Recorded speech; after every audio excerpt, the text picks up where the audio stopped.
Okay, I'm going to go a little deeper and expand on where I was going with the last video. It was 6 minutes, so it's getting to be a little long. I spoke about this bridge between, well, many places.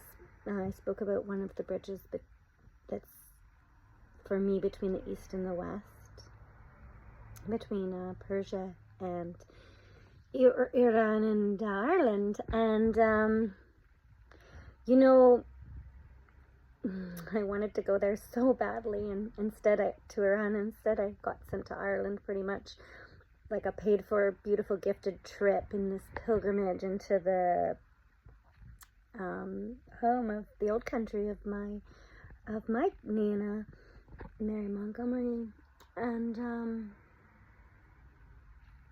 the first night in Dublin, I found a book, and it was just so beautiful. It had all like these Celtic knots on it, and it said "Getting Drunk with Hafiz," and it was one of my favorite Persian poets. And I went into the bathtub and I just pretended that I was actually in Iran, and it was just beautiful. And why is it that I felt this culture so deep inside me? So I am light-skinned presenting, right?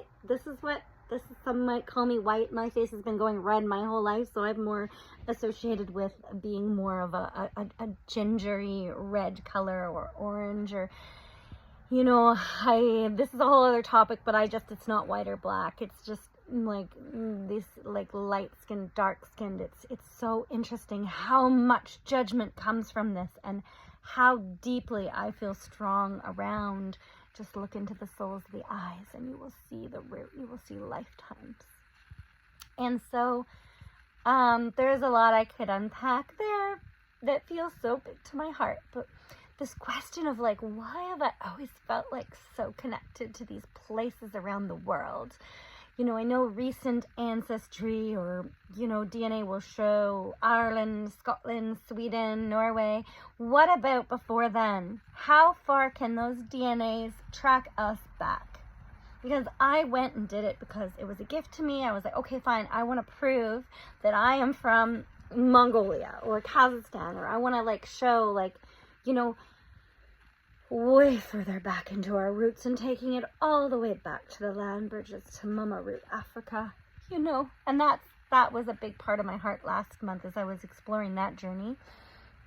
And still have more to say about that, but I feel like that'll come. Now here today, though, I'm feeling like I'm off to a Nowruz celebration with a beautiful Persian family. The grandma has the same birthday as me.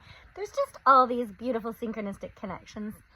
In 2012, I almost moved there, and I had a beloved, and I was going to get married and have a son and go there, and it didn't happen, and not then, and maybe it still would yet. You know, I want to be in those pink moss temples in my 70s. So here it is, this culture that is so alive inside me. My partner said he played the daf, the drum, and I would dance and spin, and he said I was like an original dervish. He was really my shams, and he would inspire me, and I was kind of like the pen of Rumi writing out this inspiration that my dear old beloved would share with my heart, and it was such an awakening experience. And when I was a little girl, I would go to the library and I'd look at this language section, and sometimes books move off shelves towards me, like it becomes a real, almost surreal experience, almost like psychedelic, and these books would shift. The Red Tent book did that to me when I was younger, but this one language came out, and it was Farsi. And I looked at it, I was like, oh, it's an ancient script, it's a code. And I felt like it was like an alchemical, or it was like secret codes, and I felt like I recognized it. It was really special. And yeah, like thinking about the old scrolls and the scribes, and well, so I have this connection. It's in my heart, it's in my soul. I am light-skinned presenting, so, you know, it's not part of my culture, but it's part of my heart. And maybe it was part of my culture.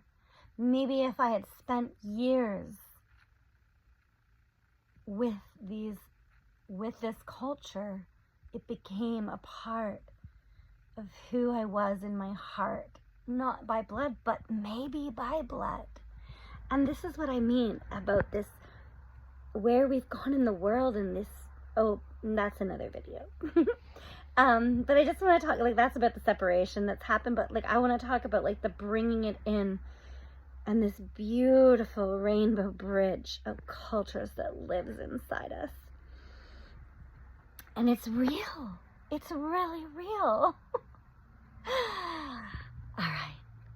Thank you for listening, and I hope that this has inspired you to look into what's real for you.